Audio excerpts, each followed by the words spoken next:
Olá, boa tarde a todo o público da TV 247, começando a nossa entrevista semanal com o historiador Fernando Horta para falar dos principais temas do Brasil e do mundo. Tudo bem com você, Horta? Tudo em paz? Tudo em paz, Leonardo, na paz que a gente pode ter no Brasil, né? Exatamente. Não é uma paz completa, mas um dia vai chegar, vamos chegar lá. É uma paz angustiante, né, o que a gente vive, porque a gente sempre fica esperando. Quer dizer, qual que é o golpe do dia de hoje? Quem vai atentar contra a democracia neste dia? Fernando, antes eu quero agradecer aqui a Marta Martins Meyer, nossa nova assinante, ao Rony Carlo, a Maria Noemi, está dizendo muito boa tarde, a Tuxi Horta, Fortaleza na espera. A Tuxi mediador de primeira, Horta na lista de categoria. Gostei. Obrigado a Maria Noemi, obrigado a todos que nos assistem aqui. E é isso, vamos lá. Vamos dar os likes, compartilhamentos e a gente vai seguindo aqui na transmissão. Horta, eu queria começar, na verdade, te perguntando sobre a sua análise a respeito da vitória do Gustavo Petro na Colômbia e de que maneira isso reduz ou não as chances de um golpe de Estado no Brasil, uma vez que a direita e a extrema-direita foram bastante civilizadas na Colômbia e os Estados Unidos também manifestaram apoio, na verdade apoio não, felicitaram Gustavo Petro por sua vitória. Primeiro, a vitória do Petro e da Garcia, né? O nome da vice... Francia Marques. Francia Marques, eu estava com... eu acho que marca um ponto importante, né? Vai fazer quase 10 anos do início do movimento de regime change que os norte-americanos fizeram na América Latina como um todo. Quer dizer, o Chávez morre em 2013, né? E a partir dali nós começamos a ter uma série de eventos estranhos na América Latina, golpes, levantes populacionais aqui e acolá, as elites organizando, e acho que esse processo todo termina em 2018 com a prisão do Lula, né? Eu acho que a vitória do Petro ela tem 3 coisas interessantes a se mencionar. A primeira é que ele ganha por uma vantagem maior do que as abstenções, e isso é importante sinalizar, porque isso significa que mesmo que todos aqueles que se abstiveram e não quiseram votar na Colômbia votassem no candidato derrotado, ainda assim ele não teria como vencer. Então é uma maioria substancial, uma maioria ativa, uma maioria que decidiu efetivamente votar em Gustavo, assim, no Petro, né? E eu vejo isso como um sinal para os norte-americanos de que, olha, talvez a América Latina esteja entrando num novo ciclo de reaproximação, construção de pontes, com a ideia de que a gente possa novamente viver um período aí de diminuição da desigualdade social. A segunda coisa importante da gente lembrar a respeito da Colômbia é a participação gigantesca e poderosa da vice, né? A vice-presidente foi responsável aí pelo levante de mulheres e negros no interior do país, especificamente, e isso tem um sentido muito importante, porque, de alguma maneira, são os mesmos grupos sociais que venceram Donald Trump nos Estados Unidos, né?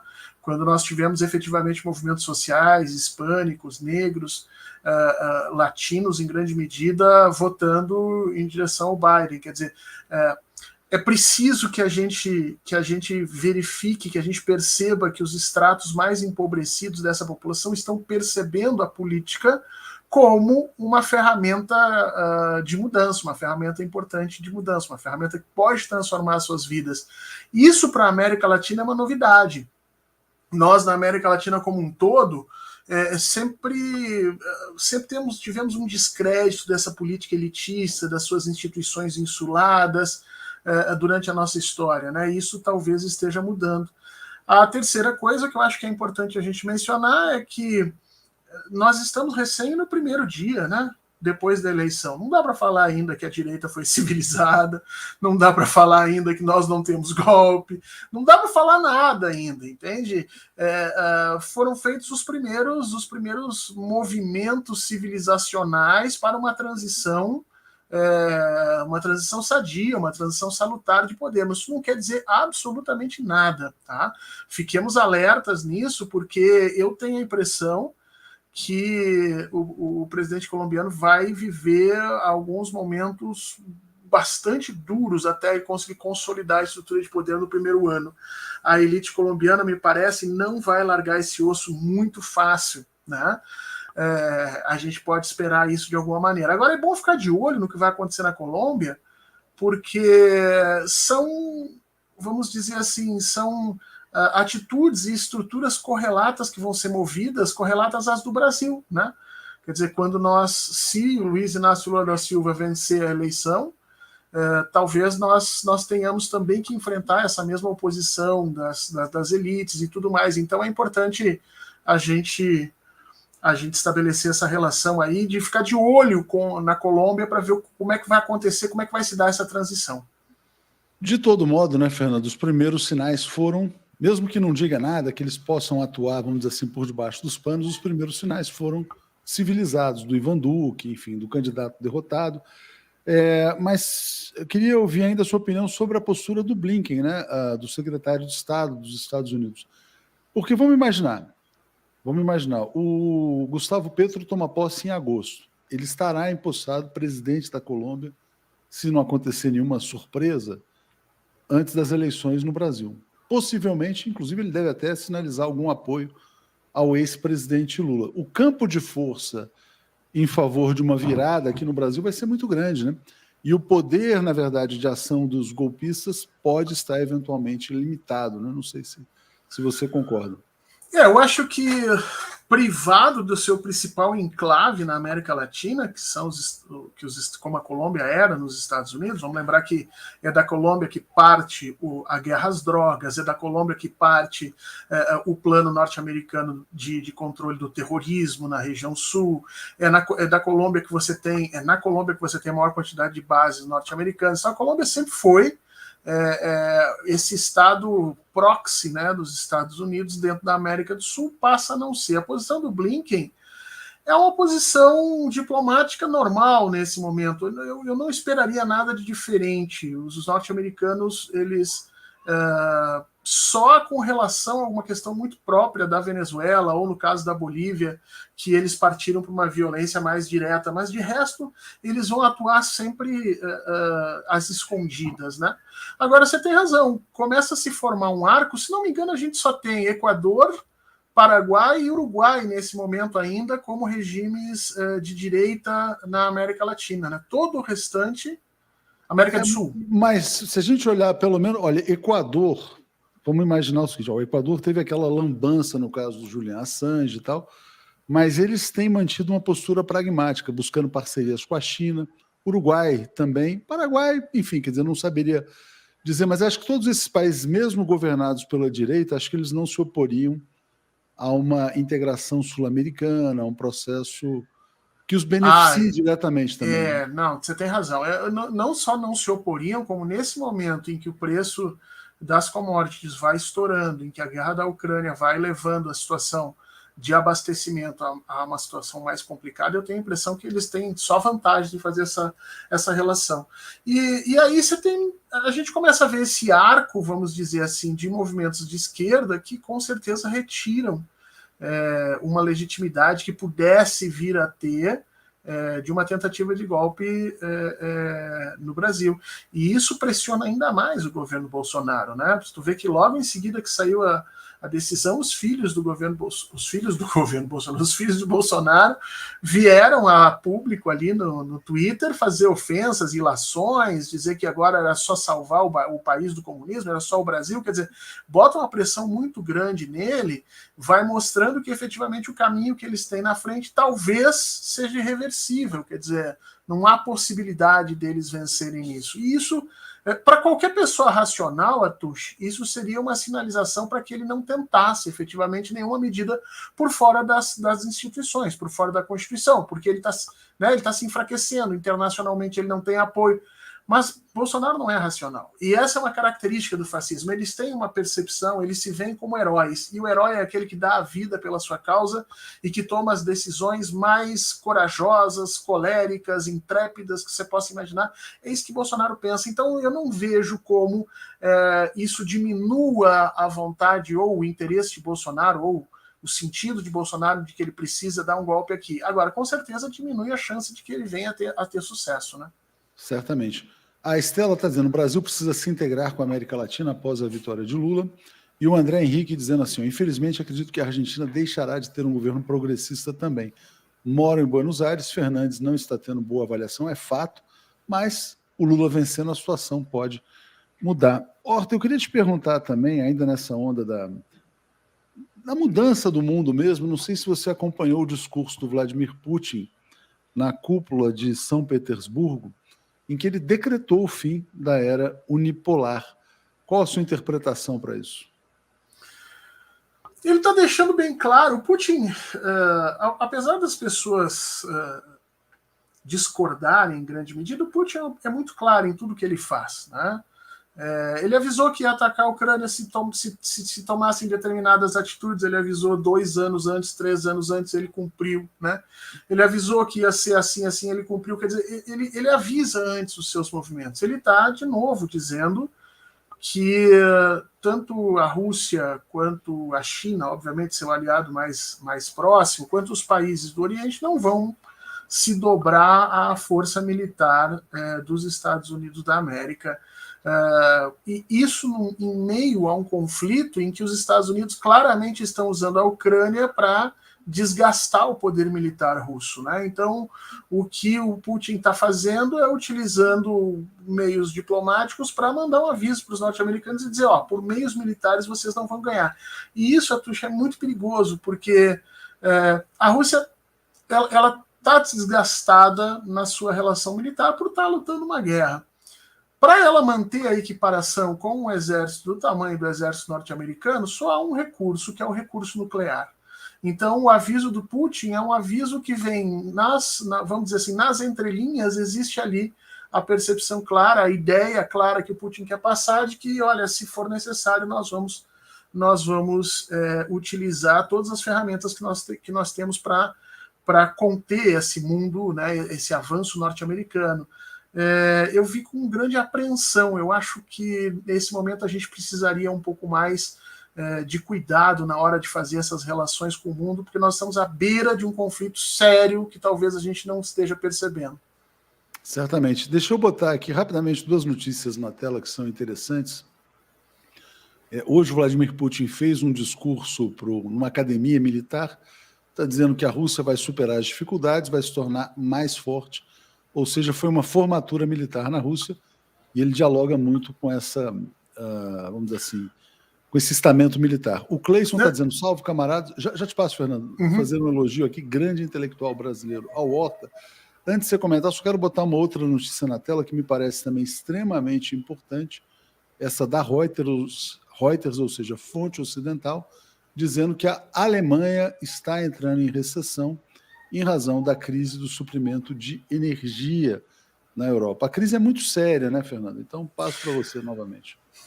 2 coisas. Primeiro, o seguinte, quem apostava no enfraquecimento do Putin se enganou redondamente. Quer dizer, o Putin está com níveis de aprovação altíssimos dentro da Rússia.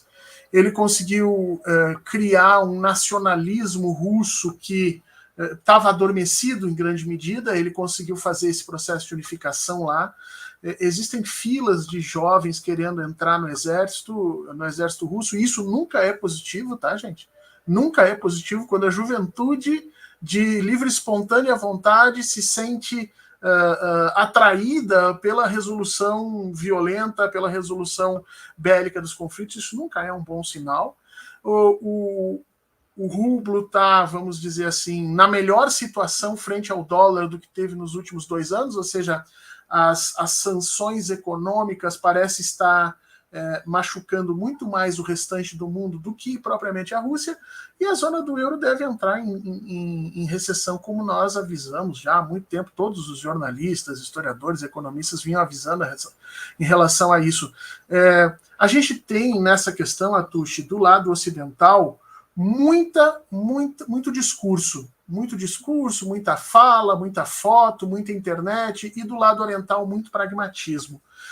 A Rússia se preparou muito para essa ação, provavelmente antecipou, inclusive, as sanções econômicas e vem colhendo os resultados com relação a isso. Eu tenho a impressão que o Ocidente se perde acreditando que pode resolver tudo na base do convencimento da mídia, do controle das ferramentas, e isso não parece não ser mais possível nos dias de hoje. Certamente. Vamos trazer, então, a agenda nacional, Fernando. Hoje foi o dia... Aliás, antes de falar do programa de governo do ex-presidente Lula, eu queria uma avaliação sua sobre as crises do bolsonarismo. A maior delas em torno do tema Petrobras.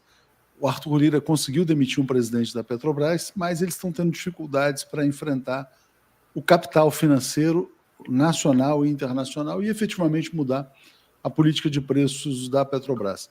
Que eu acho, na verdade tenho certeza, né, quer dizer, que o ponto central do golpe de Estado no Brasil foi, na verdade, a captura da Petrobras pelo capital financeiro. Como é que você está vendo? A gente está vivendo um esgotamento desse golpe que tem na Petrobras o seu ponto central? Não, a gente está vendo um esgotamento, um divórcio do governo Bolsonaro com os seus apoiadores imediatos, né? Porque se a gente for retomar a história de 2018 para cá, Bolsonaro não era o candidato das elites brasileiras. O candidato das elites brasileiras era outro, que não consegue passar para o segundo turno, e quando não consegue passar para o segundo turno, então, na situação que se estabeleceu, Bolsonaro e Haddad, as elites se abraçaram com Bolsonaro, se e somente se houvesse um acordo de cavalheiros, vamos dizer assim. E o acordo de cavalheiros implicava na manutenção, na colocação de Guedes na economia e na colocação de Moro como super-ministro no controle da Polícia Federal, no controle da Justiça e tal. Quer dizer, a elite brasileira, as elites financeiras brasileiras pensaram que teriam Bolsonaro sob controle, quer dizer, mantendo a Polícia Federal institucionalmente ligada a Sérgio Moro, o Bolsonaro teria um freio, e mantendo Paulo Guedes, haveria a certeza de que, na realidade, a gente nem tem ministro da Economia, o Paulo Guedes deixa a coisa andar, que o mercado, para onde o mercado levar, levou, está ótimo para ele. O que ocorre é que o Bolsonaro atalhou esse plano, né? O Bolsonaro não aceitou que o Moro tivesse controle sobre as informações que pudessem levar Bolsonaro a uma situação de dominação, de submissão, né? E nos últimos 2 anos vem aumentando as discussões, vem aumentando as posições e as contradições entre a ala, vamos dizer, militar do Bolsonaro e a ala ligada ao Paulo Guedes, né? A Petrobras é apenas a consequência dessa discussão, a consequência da percepção, por um lado, de Bolsonaro, de que o neoliberalismo não lhe dá votos, e, por outro lado, por parte dos liberais, a percepção muito clara de que Jair Bolsonaro em nenhum momento foi liberal, que aquele acordo era um acordo de cavalheiros que se desfaz ao longo do próprio mandato de Bolsonaro, como na realidade aconteceu na Alemanha de Hitler, como aconteceu na Itália de Mussolini. Sempre os liberais iniciam próximos e depois se afastam. Exatamente. E aí isso gera, né, uma contaminação na sociedade. Acabamos de bloquear aqui uma pessoa que estava trazendo agressões, acho que ele está no canal errado, então peço desculpas a ele, mas foi bloqueado, pode participar de outras lives, né? E parece que ele não está se informando, está chamando o ex-presidente, bom, nem vou repetir os termos que ele usou em relação ao Lula, mas acho que ele não está abrindo os olhos aí para os milhões, mansões aí de toda a família soprano brasileira. Fernando, olhando para esse divórcio, mas você acha que o caso da Petrobras vai terminar de que maneira? Vai ficar esse chove não molha, derruba mais um presidente, aí entra mais um, o preço sobe, derruba de novo, porque se ficar assim, hoje, por exemplo, hoje veio aqui o Paulo Pimenta no Giro das 11, e ele falava, olha, por mais que o Arthur Lira queira privatizar a Petrobras, esses caras do Centrão, eles têm uma sensibilidade política, eles sabem que do jeito que está, a reeleição do Bolsonaro é impossível, né? Ela já é muito difícil, mesmo que eles consigam fazer algo em relação à Petrobras. Mas se não fizerem nada, está praticamente inviabilizada. Ele até citou um exemplo. Bom, os caras vêm semana passada, mudam o ICMS, impõem sacrifícios aos estados, municípios, em torno dessa questão. Dias depois, a Petrobras vai e aumenta de novo 14% o diesel, anulando todo o esforço, né? Então, o Centrão tem um instinto de sobrevivência e o Centrão hoje está pendurado no bolsonarismo. Você não espera que eles consigam, ao menos, assim, quer dizer, ter alguma medida de impacto para que eles possam anunciar? Fizemos uma intervenção e a gasolina caiu 20%, o diesel caiu 30%, enfim, o que pode acontecer? Chegou numa situação em que Bolsonaro só perde, né? Qualquer saída que aconteça ali, Bolsonaro perde. Em grande medida, eu não acredito que o Centrão consiga fazer essa intervenção. A Petrobras foi literalmente raptada pelo interesse do capitalismo, especialmente aí do capitalismo internacional, financeiro, e agora, em grande medida, os políticos brasileiros perceberam como eles vêm sendo manipulados desde 2016, 2017 para cá. Porque Bolsonaro não tem nem quem indicar para a presidência da Petrobras. Por quê? Porque há uma lei específica que foi aprovada durante o governo Temer, se não me engano. Portanto, durante o golpe de Estado, uma lei que deveria ser considerada durante ilegal. O golpe de Estado, com o apoio do Bolsonaro como deputado ainda, que limitava o número, as pessoas que podiam ser indicadas para a presidência de estatais, porque o medo ali era que o PT fosse aquele papo louco, né, contaminar as instituições e utilizar as estatais a seu bel prazer. Então se criou uma lei dizendo o seguinte: olha, para ser presidente de estatal no Brasil, você precisa ter 10 anos de trabalho comprovado na área da estatal, você ou precisa ter pós-graduação e notório conhecimento naquilo. Então tem uma série de características que precisam ser colocadas, senão a nomeação é ilegal. Bolsonaro não tem ninguém para colocar ali. E aí fica essa situação. Como ele não tem ninguém para colocar, fica um presidente interino. Esse presidente interino, ele totalmente dominado pelos interesses do grupo de acionistas, e Bolsonaro percebe que não tem mais o controle que se imaginou que ele tinha sobre o processo da Petrobras. Ali é uma queda de braço muito grande, porque o Bolsonaro percebe que a única chance dele conseguir respirar com 3, 4, 5% que ele precisa para ver se consegue passar para um segundo turno é atacando efetivamente o que está causando o empobrecimento da população. E eles elegeram o combustível como esse marco, né? Eu tenho a impressão, Atush, que eles não conseguem fazer essa transformação. A vaca já foi para o brejo há muito tempo. Para tirar ela agora, para tirar a Petrobras de onde ela está agora, só um novo governo com novas conexões políticas, o que está aí não modifica muito rapidamente, não. Ele é consequência dessa captura. Você colocou muito bem, quer dizer, a Petrobras foi capturada pelo capital internacional. Quando o dólar estava mais baixo, né, as pessoas não estavam ligando tanto, o agronegócio estava feliz, estava aumentando a renda do agronegócio com a desvalorização, etc. e tal, mas agora a conta chegou pesada e também não tinha uma reeleição colocada, né? Nesse contexto, realmente ficou muito difícil. Agora, Horta, tem um outro ponto também nessa questão da lei das estatais que não são, acho que vai além das qualificações dos diretores. Teve um editorial do Estado de São Paulo, semana passada, que foi praticamente uma ameaça. Eles disseram o seguinte: se algum conselheiro ou executivo da Petrobras ousar, né, não conceder os reajustes que eles esperam, os tribunais saberão agir. Então, na verdade, tem uma responsabilidade penal para os executivos e conselheiros. É por isso que esses caras chegam lá, não posso fazer nada, senão eu vou em cana. E o cara foi lá e renunciou. Então é muito séria essa lei das estatais, né? Porque o acionista privado ele pode acionar a própria empresa se for comprovado que há decisões tomadas ali com o objetivo de prejudicar a lucratividade, né? Os Estados Unidos mostraram que isso aconteceu, inclusive grande parte dos acordos que a Lava Jato forçou a Petrobras a assinar lá com os Estados Unidos, abrindo mão de ser processada e já se condenando, já se colocando na condição de condenada imediatamente, né? Um troço impressionante. Em vez de ir para os tribunais americanos, disputar aí durante 4, 5, 6, 10 anos os valores, não, se aceitaram os valores aqueles, uma coisa muito estranha. Mas ali está toda a lei que protege esses acionistas privados, vamos dizer assim, do qual eu tenho certeza que o Estadão é voz retumbante nessa situação. Agora, de novo, onde é que fica Bolsonaro nessa história, né?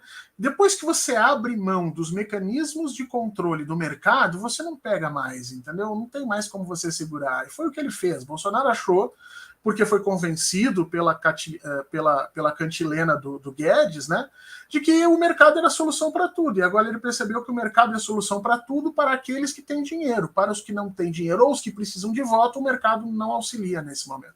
Vamos ter, brevemente, Atush, novas emoções nessa situação, porque isso aí vai ficar um perde-ganha tremendo. e nós vamos ter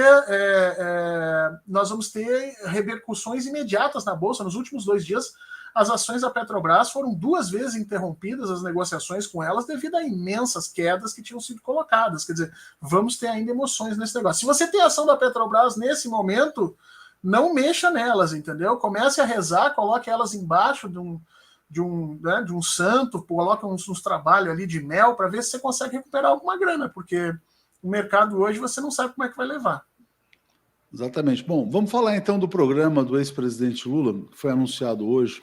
Lula-Alckmin, né? Lula disse assim: quem tem mais autoridade para recuperar esse país do que o Alckmin e eu, né? E está dizendo, não precisamos de tempo para aprender.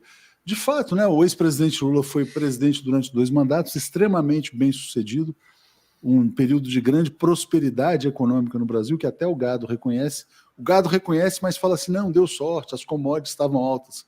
Né? Hoje nunca estiveram tão altas como agora. Altas hoje. Cadê a sorte, né? Cadê a sorte dos golpistas? E o Alckmin foi governador de São Paulo 3, 4 vezes também, então, de fato, experiência eles têm. Fernando, como é que você viu esse lançamento do programa de governo? É o caso clássico do cara que ganha uma Ferrari, senta e sai dirigindo, né? Quer dizer, essa é uma das vantagens da chapa Lula-Alckmin. Né? Não há período, não há necessidade de período de aprendizado, de compreensão de como funcionam as instituições.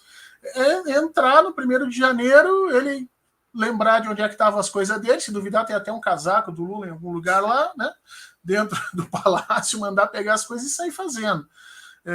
Agora, o cuidado com que o próprio presidente está tomando para que isso seja, vamos dizer assim, uma cereja no bolo, né, é muito interessante, porque claramente o discurso é esse, né? O Lula não precisa, ele já é presidente, nós sabemos o que ele vai fazer. Esse é um discurso que não está sendo reverberado pela campanha do presidente, mas está nas redes, está na cara das pessoas, e de alguma maneira é verdade. Mas ainda assim o presidente coloca o seu staff a trabalhar duro e a oferecer material escrito para que as pessoas percebam efetivamente de que nós... A impressão que eu tenho aqui, Atucha, é que não... deixa eu te dar uma expressão que a gente usa na academia, né? Quando alguém não lê o texto e está indo para a aula sem ler o texto, a gente usa o termo de leitura de orelha, né? Então ele leu a orelha do texto ali e está tentando responder as perguntas. Ou seja, a gente está dizendo para a pessoa que ele não trabalhou o suficiente. O presidente não está fazendo isso. O presidente Lula e o vice Alckmin estão necessariamente trabalhando duro para entregar um plano de governo que tenha uma consolidação específica que possa, de alguma maneira, agregar ainda mais votos, porque esses 2, 3, 4% que se precisa para ganhar no 1º turno, obviamente eles vêm de um centro, de uma centro-direita, que talvez possam ser convencidos através desse plano e dessa posição que está se tomando, dizendo para todo mundo, olha, não é a experiência passada que nós estamos nos colocando unicamente em cima. Nós também temos uma visão de Brasil a partir de agora e um planejamento que nós temos a partir daí. Eu fiquei muito feliz com o pessoal que está produzindo o planejamento econômico do Lula, é um pessoal muito gabaritado, muito capacitado, né?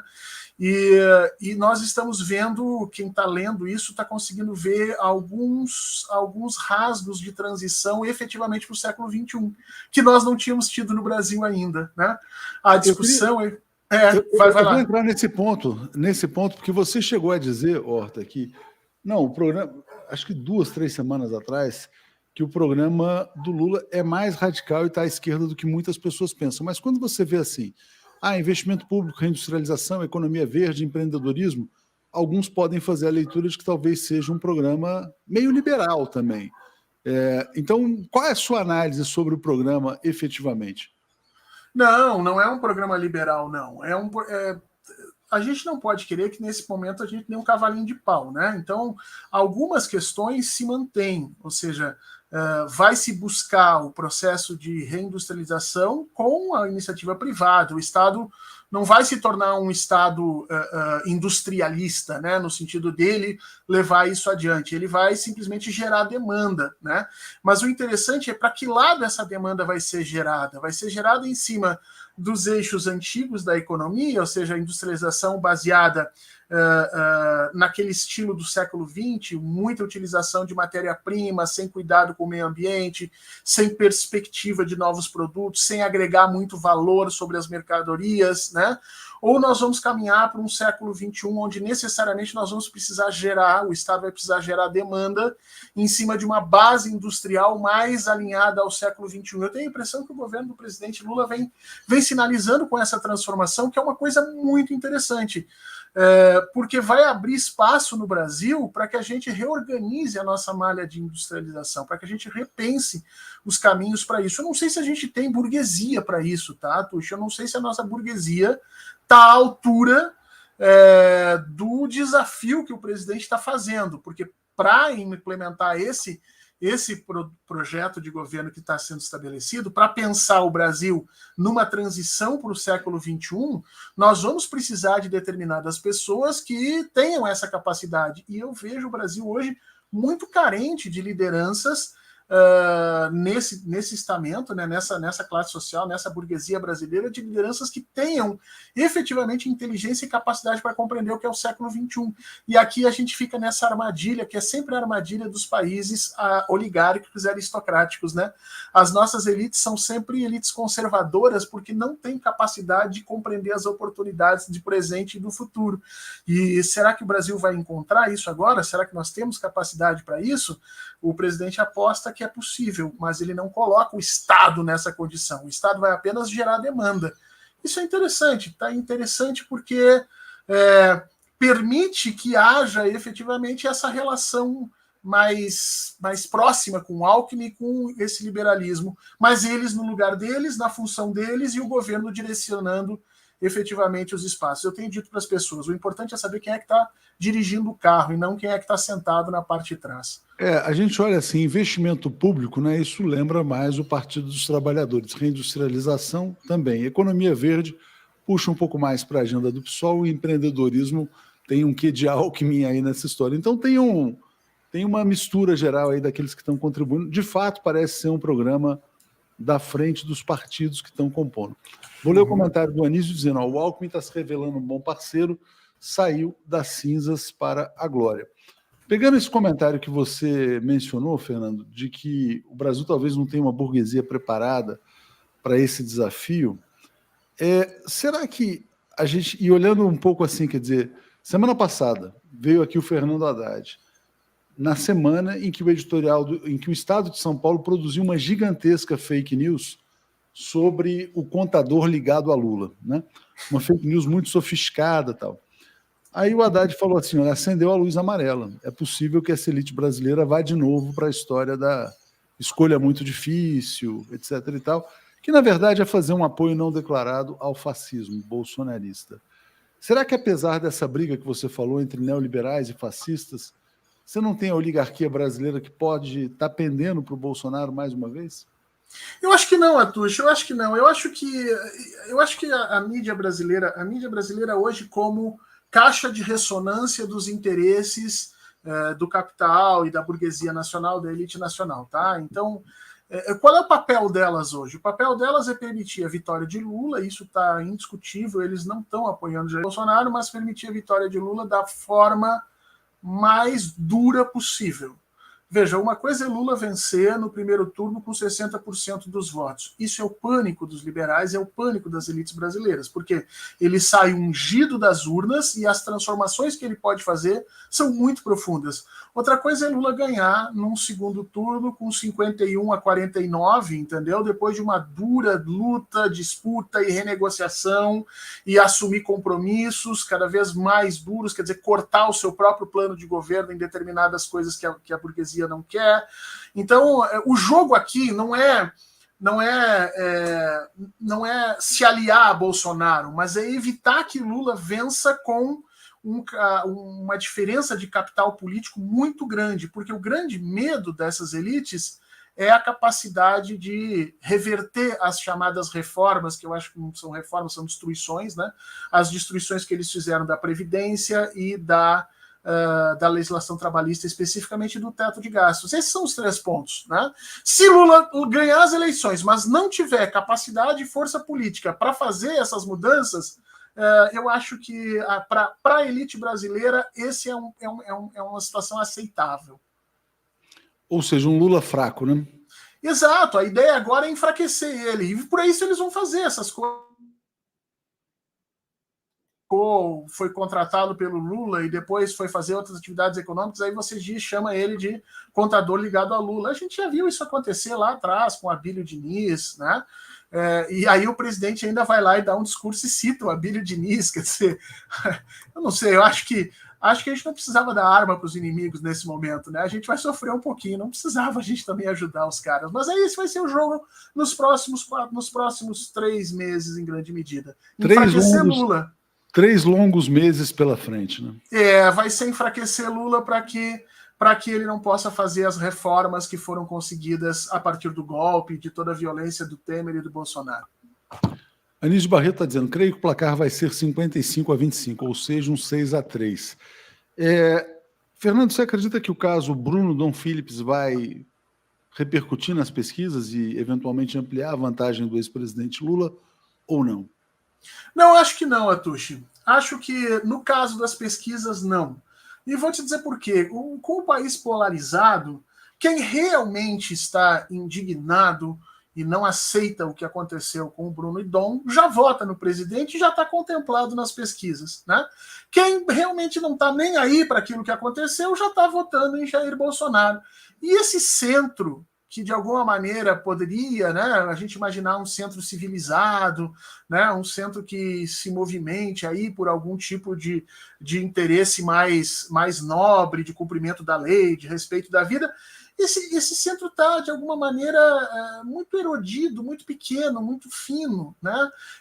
A tal sorte que eu penso que nós não devemos ter grandes mudanças com relação a isso, não, viu? Do ponto de vista interno, mas do ponto de vista externo, eu tenho a impressão que Bolsonaro sepultou completamente a sua posição, a sua imagem no exterior, né? E o meu medo, e aí a gente tem que parar um pouco para pensar, porque isso vai atingir o próprio presidente Lula também, o meu medo é que a Europa, diante da crise que está vivendo, da recessão que está vivendo, use o caso Dom Phillips para barrar produtos brasileiros lá como retribuição ao que o Brasil fez aqui, ao desrespeito, aos direitos humanos, aquela coisa toda, e acabe impactando a nossa economia não apenas durante o governo do Bolsonaro, nesses meses que ainda restam, mas também para um próximo governo Lula, né? Seria para a Europa uma tentativa de amortecer a grande crise que eles estão vivendo lá pela geração de mecanismos de proteção ao seu mercado que viriam a calhar e que, inclusive, eles tentam há muito tempo. A França tenta isso há muito tempo, sem sucesso, e até então porque o Brasil nunca tinha dado uma razão internacional tão grande para ser criticado como agora Bolsonaro entregou de presente para eles. Então eu tenho medo é que essas bobagens que Bolsonaro está fazendo agora nos próximos 3 meses venham a repercutir no próximo governo e aí venham a trazer um pouco mais de dificuldade para o governo Lula. Nada que o Lula não possa contornar também, né, Fernando? Se a gente parar para pensar na capacidade do ex-presidente Lula... Mas é que quando você tem acordos, né? Quando você tem acordos assinados em vigência, quer dizer, se a União Europeia agora nos próximos 6 meses resolve punir o Brasil por conta disso, pode sair dali um documento, um acordo, alguma coisa que seja totalmente dos interesses econômicos da Europa e totalmente segregador dos interesses brasileiros, e eles vão ter legitimidade para postular isso. Claro que o governo Lula pode sentar na mesa lá adiante e negociar, mas a gente vai ter um trabalho muito grande para desfazer isso. Espero que a Europa não entre nisso nesse momento, mas é possível, é muito possível. Daniela Azevedo dizendo, o Brasil deixou de ser atraente para investidores, né? Realmente, os golpistas jogaram o Brasil no lixo. Por quê? Porque o projeto dos golpistas foi exatamente saquear o Brasil e não gerar nenhum tipo de desenvolvimento. Horta, olha só, o ex-presidente Lula se posicionou sobre a questão da CPI da Petrobras. E a gente tem que sempre confiar na leitura política do ex-presidente. Ele está dizendo, a CPI é absurda, Bolsonaro quer jogar a responsabilidade da sua incapacidade sobre os outros. Ele falou isso hoje no lançamento do programa. E olha que interessante, né? Daqui a pouco os investidores da Petrobras vão acabar apoiando o Lula. Ele falou assim, olha, é uma coisa absurda. A primeira coisa que ele tenta fazer é jogar a responsabilidade sobre os outros. Quando Pedro Parente adotou a PPI, apontando o responsável, né? Ele não levou para o Congresso, não foi numa conferência da ONU, não foi no Senado. Foi uma decisão do presidente da Petrobras ouvindo o Conselho, se é que ouviu. Tomou a decisão a pretexto de que era preciso salvar a Petrobras. Da mesma forma, privatizaram a BR e tal, e o preço dos combustíveis não para de subir. Então, o Lula tem essa visão de que se houver CPI, isso dá um álibi ao Bolsonaro para sua incompetência. Como é que você avalia essa postura, Fernando? Primeiro, é muito interessante ver a capacidade do presidente de entrar numa celeuma e sair dando tapa em todo mundo, né? Porque ele conseguiu bater dos dois lados da questão, né? Como um pai mais velho que chega e manda todo mundo calar a boca.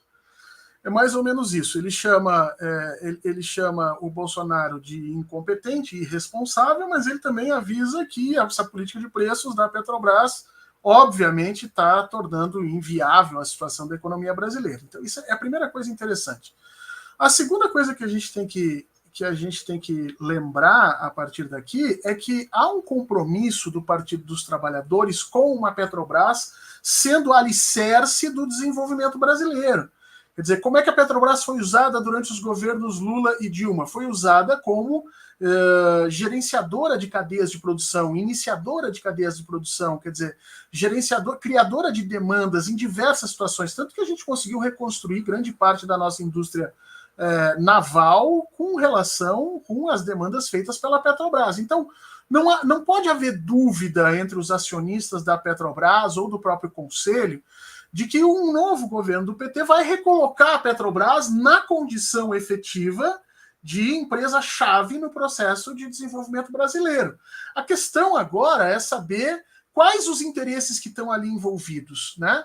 Porque se os interesses forem dos acionistas estrangeiros especificamente, bom, o presidente Lula continua sendo um problema para eles. Mas se os interesses ali envolvidos forem de uma burguesia nacional, especialmente ligada a setores produtivos que não vivem só da questão do capital financeiro, pode ser, Atushi, que essa posição do Lula agregue alguma coisa no sentido de fazer com que esses grupos venham a entender o projeto do presidente Lula como um projeto viável. Porque, a bem da verdade, em termos de valor de mercado, se não me engano, a Petrobras atingiu o maior pico exatamente durante os governos Lula. Quer dizer, nós fizemos aquele IPO na Bolsa de Nova York, foi levantada uma quantidade gigantesca de capital, talvez tenha sido a maior da história, se não me engano, e isso tudo, vamos dizer assim, demonstra claramente que uma empresa nacional voltada para o desenvolvimento de um país do tamanho do Brasil não é necessariamente contrário aos interesses dessa burguesia desenvolvida. Foi a maior capitalização da história dos mercados de capitais até então, mas eu me lembro, olha que interessante isso que eu vou falar aqui. A Sônia Montenegro está nos apoiando, mas só queria lembrar isso aqui. O maior valor da ação da Petrobras foi mais ou menos R$ 54, R$ 55 no governo Lula, naquele auge do pré-sal. Hoje a ação da Petrobras está R$ 27, metade do que valeu. Quando houve essa capitalização, a União, na verdade, aumentou o seu capital ali, aportando reservas do pré-sal. O que estava implícito ali? Que o pré-sal seria usado, na verdade, a Petrobras exploraria essa riqueza e ela viraria uma geradora de muito caixa no futuro. E isso, na verdade, esse aumento de capital viabilizaria os aumentos de investimentos que estavam vinculados ao desenvolvimento industrial do Brasil. Pouco tempo depois dessa capitalização, circularam notícias de que o Soros, o famoso George Soros, ia se desfazer das suas posições na Petrobras, que aquela capitalização era um absurdo, porque não sei o que, etc. e tal. Muita gente avalia que o Soros foi um dos grandes apoiadores ou financiadores do golpe de Estado no Brasil. Não por acaso, depois dessa capitalização, que sinalizava por um projeto da Petrobras liderando o desenvolvimento industrial do Brasil, e hoje a gente tem uma Petrobras totalmente capturada pelo mercado financeiro. Tem registros disso aí, tem até vontade de procurar para depois tentar rememorar essa história.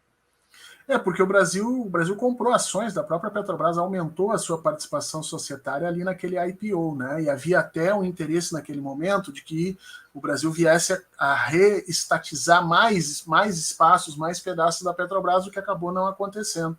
Agora, esse vai ser um dilema só até janeiro, viu, Atushi?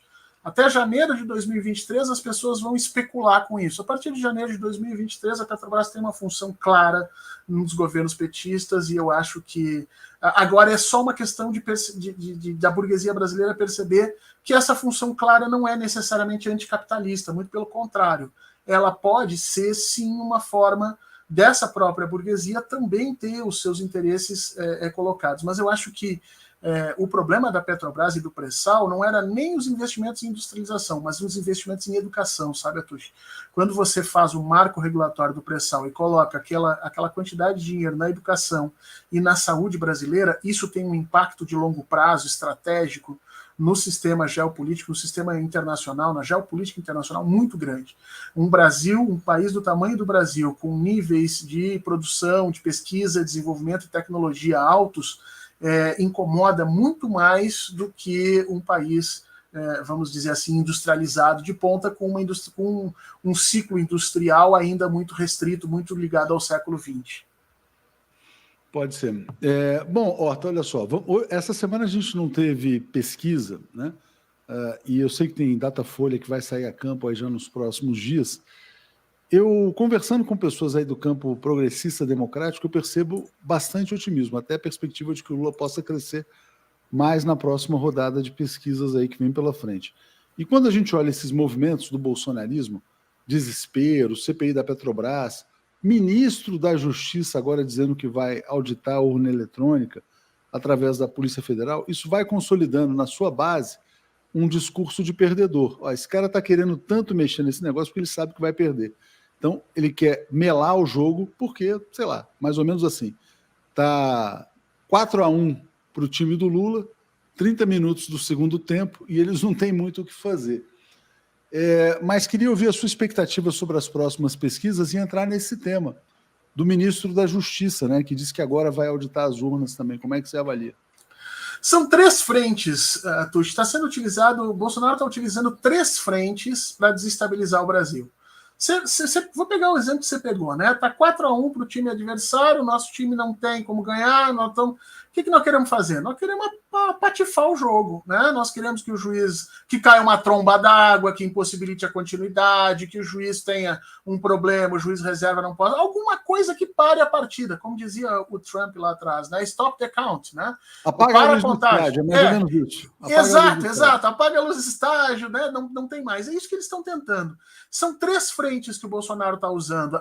Essa nova civil que ele abriu agora com o ministro da Justiça, né? Mais a frente militar, que continua ofendendo o TSE, continua ameaçando o TSE, como estava na segunda lá atrás, e agora esse grupo, vamos dizer assim, de assalto no Congresso, que está atacando a Petrobras, mas que, uma vez consolidado, Atush, pode claramente mudar o seu alvo para um ataque ao TSE também, para um ataque a esse processo eleitoral. Quer dizer, Bolsonaro está usando de tudo nos próximos meses para tentar tirar o Brasil e as instituições brasileiras do prumo, porque essa é a única situação que ele tem para favorecer, vamos dizer, aumentar a chance de um sucesso do golpe que ele quer dar. E o presidente Lula e as forças de esquerda vêm de uma forma, eu acho, bem civilizada, evitando essa situação.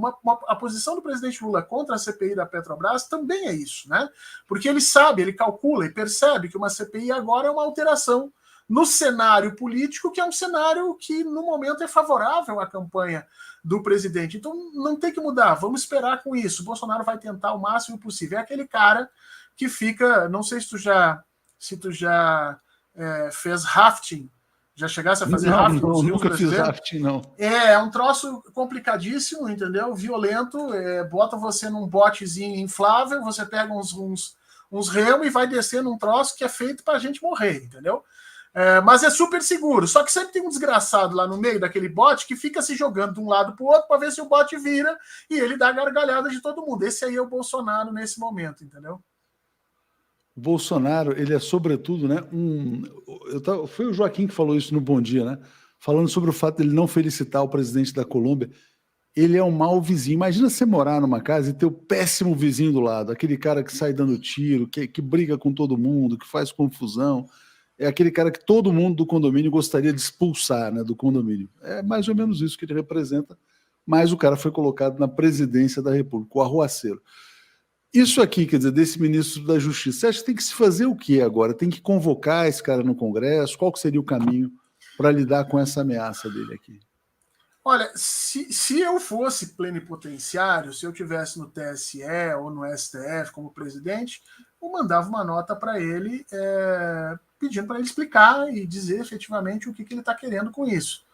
mas o STF não tem adotado essa postura. O STF tem adotado a postura famosa de que enquanto os cães ladram, a caravana passa, né? Então, a aposta do TSE é que tudo isso é bravata, que não vai dar em nada e que se eles responderem, eles acabam dando importância a um assunto que, em realidade, vai se desfazer ao longo do tempo. Eu acho essa uma aposta perigosa, viu, Atush? Eu acho que as instituições brasileiras deveriam ir em cima disso. Eu não sei se o Congresso brasileiro tem condições de fazer isso. Eu acho que a correlação de forças no Congresso não é boa. Eu não vejo como o Congresso iria chamar o ministro da Justiça lá. Agora, os tribunais brasileiros, e aí vem essa situação de novo, né? Os tribunais brasileiros, no meu entendimento, estão sendo muito frouxos com essa posição do Bolsonaro, dando muito espaço para que ele, através do seu discurso disruptivo, consiga amealhar mais poder político, e eu tenho medo de que isso tenha um custo no Brasil, entendeu, Atush? Eu não acho que um golpe de Bolsonaro tenha a chance de ter sucesso. Mas, veja, se mais um brasileiro perder a vida por causa das ignorâncias e imbecilidades desse presidente, já vai ter sido demais, já vai ter sido muito, e se a gente puder evitar, tanto melhor. Já foram 667 mil mortos por causa desse absurdo. A gente não precisa mais de uma tentativa de golpe, gente na rua e essas coisas todas. É importante que a gente perceba isso enquanto sociedade. Silvana dizendo, Bolsonaro é um delinquente desequilibrado. A Maria Noemi lembrando aqui da importância dos likes. Vamos dar mais likes. Eu vou aproveitar aqui mais uma vez, como a gente sempre faz, para divulgar o canal do Horta, que está aqui, é o bit.ly/canal do Horta. Inscrevam-se no canal do Fernando Horta. Como é que está a atividade do canal Horta? Você tem feito quantos vídeos? Qual que é a tua programação? A gente tem vídeos todos os dias, a gente tem material todos os dias, tem material estocado, inclusive, que a gente vai fazendo material e vai deixando. E nós temos 3 lives por semana, mais os cursos que estão rodando aí por mês. Vamos ter um curso por mês a partir do mês que vem.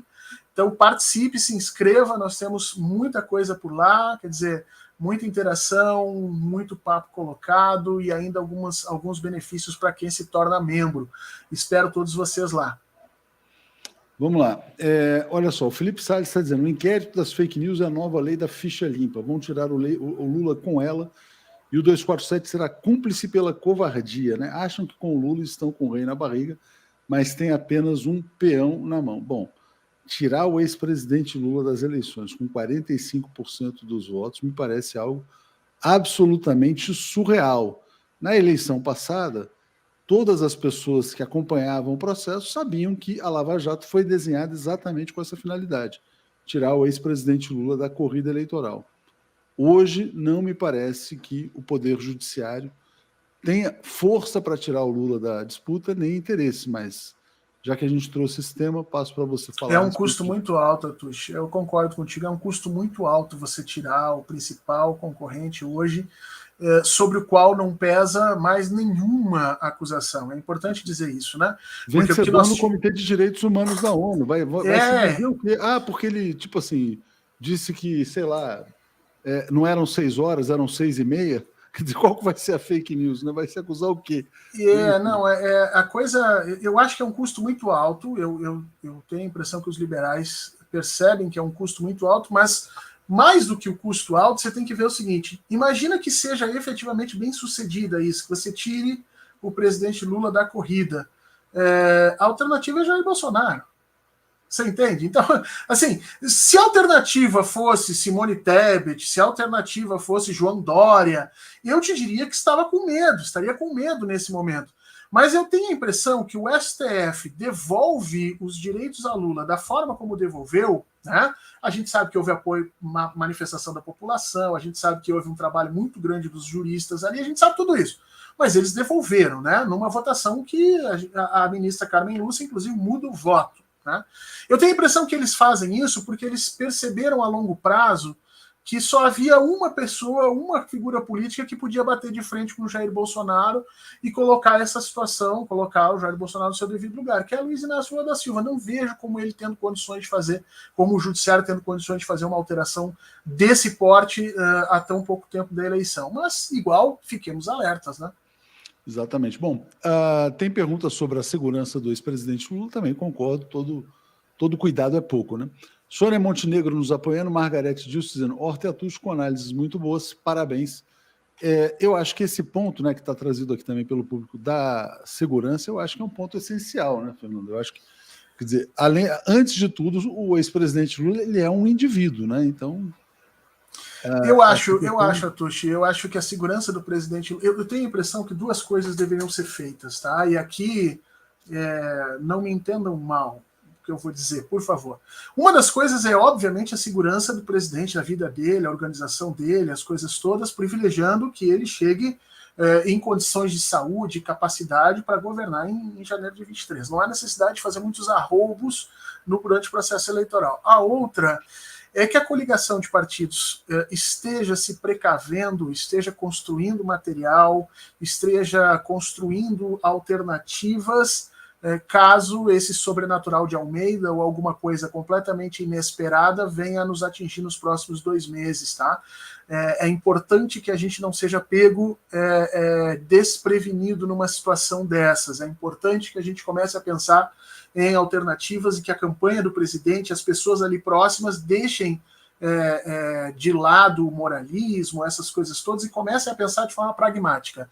Se o presidente Luiz Inácio Lula da Silva, por alguma razão, não puder seguir nessa campanha, como nós agimos? De que forma nós organizamos? E eu tenho a impressão que se nós nos anteciparmos, será um prazer não ter que usar nada dessas alternativas pensadas, mas a gente vai estar, vamos dizer assim, seguro ou mais seguro, porque eu tenho a impressão que, em extremes, no final dessa história, com a linha esticada, a vida do presidente ainda é o ponto mais frágil em toda essa construção política que está sendo feita para retomar, para recolocar o Brasil em 2023 nos trilhos de novo. Vou ler esse comentário aqui do Biratã, Fernando, dizendo, há uma movimentação do MBL e dos bolsonaristas para impugnar a candidatura do Lula em virtude do caso da CUT, assisti ontem no canal do Thiago dos Reis. Mesmo que você tenha ali um pretexto, né, você tem que ter força política para realizar isso. Quer dizer, naquele momento da eleição passada, eles tinham força política para isso. Hoje, podia até ter um motivo, mesmo que tivesse, eles podem, de repente, conseguir uma multa, mas tirar da disputa presidencial em função de, sei lá, coisa das brigadas digitais da CUT, eu acho... Qual é o caso da CUT que ele está citando ali? Não, é que tem um cara, a CUT criou uma coisa de brigadas digitais, mas é ativismo digital em defesa da campanha, da candidatura do Lula. Isso é uma questão da CUT, não é nem da campanha do ex-presidente Lula. Aí diz, não, mas veja bem, sindicatos têm dinheiro, tal, enfim, como se fosse uma campanha antecipada. Como se o presidente estivesse fazendo motociatas, é isso? Como se ele estivesse fazendo motociatas, exatamente. Tá certo. Não acho provável. E o Leonardo pergunta, e o contador? O contador é uma fake news bem preparada, né? Até mostrei isso outro dia. Se as pessoas forem no Google pesquisar PCC, vai aparecer a história do contador. Isso aí é para enganar, é para adestrar os algoritmos, né? Para associar o ex-presidente Lula ao PCC. Mas espero que isso não tenha o efeito que eles planejavam. Mas mostra que a imprensa brasileira é muito perigosa. Horta, uma palavra de encerramento aí. Eu acho que a gente tem pela frente mais 2 ou 3 meses de tensão. A tensão vai subir, preparem-se, tá? Preparem-se, inclusive, para talvez ser chamado a algum ato político nos próximos meses para demonstrar a força, a capacidade que nós temos de mobilização em defesa da candidatura do presidente Lula. Eu acho que isso vai ser necessário, né? E eu espero que a população responda corretamente a essas chamadas, porque, de alguma maneira, o destino brasileiro dos próximos 10 anos, 15 anos, 20 anos do Brasil vai ser decidido nos próximos 3, 4 meses, né? E ninguém pode se furtar disso. Vocês estão vendo já um movimento de todo mundo saindo de cima do muro.